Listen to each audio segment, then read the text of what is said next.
February 13th, Indore. A building, a locked door, a smell nobody can ignore, and behind it, something that would send shockwaves across an entire country. But the body in that room is not the most disturbing thing about this story. What the man responsible did before he ran, and what he said when cameras were finally pointed at his face, that is what this case is really about. By the end of this video, you won't just be disturbed, you'll be asking yourself a question that doesn't have a clean answer. How does someone look completely normal on the outside while being capable of something like this on the inside? His name is Piyush Damnarche, MBA student, average family, rented room in Indore, a girlfriend who sat right next to him in class every single day. On the surface, completely unremarkable, the kind of person you pass in a hallway and forget immediately. And that is exactly what makes this case so deeply unsettling. Because what he did to that girlfriend, and everything he did in the hours and days that followed, goes so far beyond what most people can comprehend that when you lay it all out piece by piece, it stops feeling real. This story has obsession, control, blackmail, the occult, and a young man who, when finally placed in front of cameras and asked why he did it, smirked. Let's go from the very beginning. Piyush originally comes from Mandsaur in Madhya Pradesh. His family runs a modest grocery shop, nothing unusual, nothing remarkable, the kind of background you would describe as completely ordinary. To pursue his MBA, he relocated to Indore, rented a room, and settled into student life the way millions of young people across this country do every single year.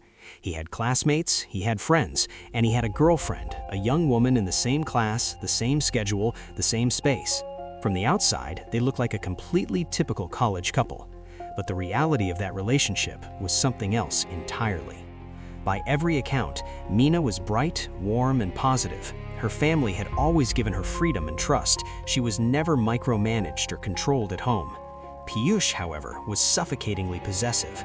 Within just 1 year of being together, he had already started pressuring her about marriage, not as a loving conversation, as a demand.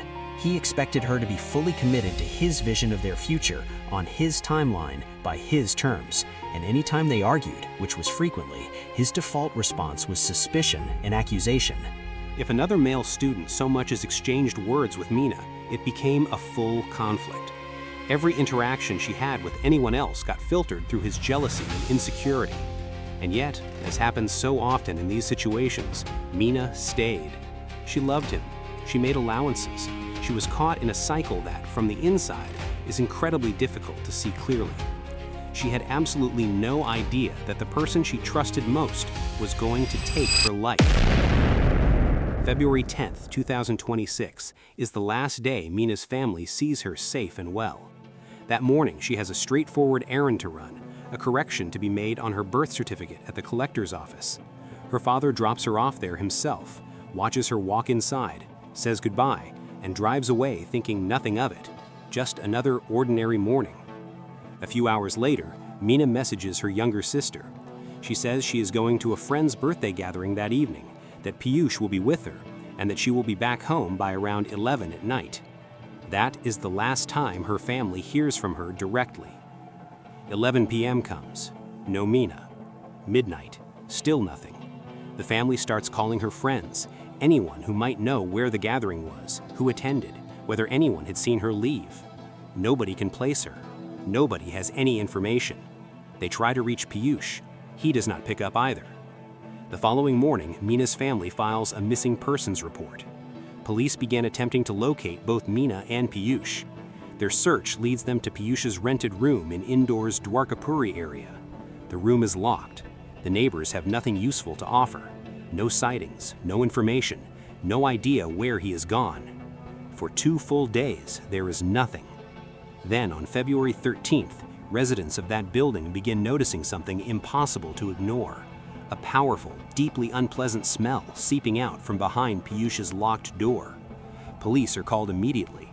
They break the lock, they enter the room, and they find the body of a young woman. Because of how advanced the decomposition already is, in just 3 days, visual identification is not immediately possible. But what investigators can see is this. Her hands and feet have been bound tightly with rope. There are deep ligature marks across her body from the restraints, and on her chest there is a large wound, She has been stabbed with a blade. Mina's family is brought to the scene. Her father identifies her. I genuinely do not have the words for what that moment must feel like. The man who drove his daughter to college every single morning, who said goodbye to her just 3 days before, standing outside the collector's office thinking she was completely safe. I hope with everything I have that no parent ever has to go through something like that. With the identification confirmed and the case now a homicide investigation, police launch an immediate and intensive manhunt for Piyush. Tracing his movements reveal that he left Indore quickly and was deliberately changing his route to avoid being followed. He makes it all the way to Maharashtra. Once there, he checks into multiple different hotels, apparently believing that constantly moving from place to place will make him harder to locate. Now here is where you need to remember something. Piyush is an MBA student. He is, at least in theory, educated and strategic. He knows phones can be tracked. He knows hotel check-ins create records. He knows CCTV cameras exist everywhere. So he does something he thinks is clever. He destroys his original phone completely and gets a brand new SIM card, believing this gives him a clean slate. What it actually does is hand investigators a fresh signal to lock onto directly.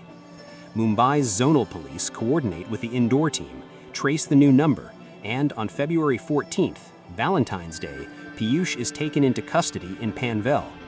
But what officers discover before they catch him, in an isolated area of land nearby, is something that completely changes the texture of this story. Scattered across a secluded patch of ground, investigators find evidence of a ritual. Incense sticks, deliberate arrangements, clear signs that someone had been attempting to make contact with something or someone beyond the physical world. And Piyush is later questioned about this. He doesn't deny it. He explains it openly. After what he had done to Meena, he says, he was consumed by one specific question, a question he believed he could never get an honest answer to while she was alive. Did she genuinely love him? His reasoning, and I need you to really sit with this, was that living people can lie. They can look you in the eye and deceive you. But a spirit, he believed, cannot. So he had looked up tutorials on YouTube about how to contact the deceased, traveled to an isolated field in the middle of the night, set up his incense, and attempted to summon her. He ended her life, and then, haunted by whether she had truly loved him, he tried to ask her ghost. This is an MBA student. Let that sink in for a moment. And it doesn't stop there. At some point during those days between fleeing Indore and being apprehended, he walks to a set of train tracks with the intention of ending his own life. He stood there, and then he couldn't go through with it. He took her life without hesitation. He could not take his own. Now, during interrogation, Piyush gave investigators multiple different versions of events. His accounts kept shifting, which made it extremely difficult for police to piece together exactly what the truth was.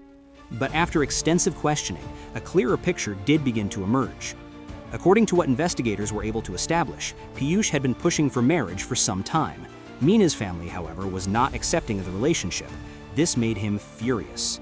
And separately, at some point, he had obtained private photos and videos of Meena, recorded during their private moments together, and he had allegedly begun using these as leverage, as blackmail, threatening to release them if she didn't comply with what he wanted. So the relationship that looked like a college romance from the outside was, in reality, a situation where Meena had very little power and very little freedom. She wasn't a girlfriend, she was essentially being held hostage within her own relationship. On the night of February 10th, Piyush brings Meena back to his rented room.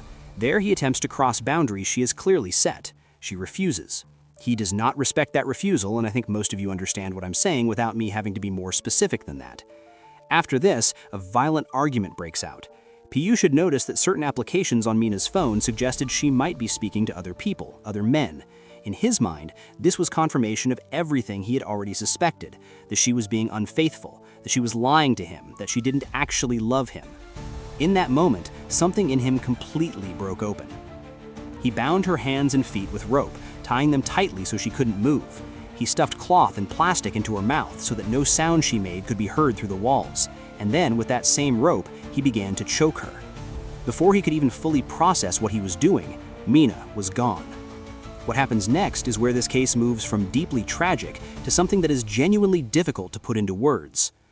Piyush does not flee immediately. He stays in that room. He goes out, buys alcohol, comes back, and sits beside her. He drinks, And then, and I'm going to be as restrained as I possibly can here because the details are genuinely disturbing, he commits further acts against her that I will not describe specifically, but that made abundantly clear the depth of his depravity and the complete absence of anything resembling humanity in that moment. After this, he picks up her phone, and from her own accounts, from her own contact lists, he sends 11 private videos and photos. Videos in which Mina's face is clearly visible, but his own face has been covered with an emoji to her personal story and to her college friend group. He took her life, he violated her dignity in death, and then he deliberately destroyed her reputation as a final act. Taking everything was apparently not enough. He also needed to take that. Even though college authorities moved quickly to have the content removed, the damage of that act, on top of everything else, is something Mina's family now has to carry alongside their grief. I cannot begin to imagine what that has added to what they are already going through. After all of this, he locks the room, walks out, and flees. On his way out of Indore, he uses Mina's phone to send a message to her younger sister, the person she was closest to, claiming that Mina has run away and is never coming back. A deliberate attempt to buy himself time and redirect the family's attention away from him. He takes Mina's phone with him to Maharashtra, not just to mislead the investigation, but because even after everything, he is still convinced she was talking to someone else. He unlocks her phone and monitors it over the following days, waiting for a message from any man that would, in his mind, justify everything he had done. He was looking for a confession from a ghost that would make him the victim in his own story. For the next few days, the only messages that come through on Mina's phone are from her sister and her father, wondering where she is, asking her to come home. Eventually, understanding that the net is closing, he destroys both phones completely, but it is already far too late. When he is brought before the media on February 17th, what happens is the moment that makes this case go viral across the country.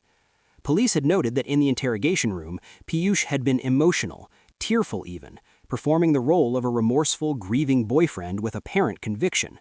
But the moment cameras are pointed at him in front of journalists, the performance drops entirely. When reporters ask him directly why he did what he did, he doesn't flinch. He doesn't look away. He looks at them, almost amused, and says, "Nothing happened. It's done. What's done is done. What will you gain from knowing?" Not a trace of remorse, not a flicker of guilt. The act he had been putting on for investigators, gone completely the instant he had an audience. As of now, Piyush remains in police custody. Investigators are continuing to reconstruct the full sequence of events. And I will be honest with you, watching the way he behaved in front of those cameras, listening to the calculated way he presented himself in different settings, I genuinely hope that in court this does not become a case where his behavior is used to argue some kind of mental incapacity that leads to a reduced consequence. Because everything about how he operated, the planning, the phones, the routes, the rituals, the media performance, suggests someone who understood exactly what he was doing at every single step. Mina deserves justice. Her father, who drove her to campus every morning to keep her safe, deserves to see that justice happen. And that is where this case stands right now.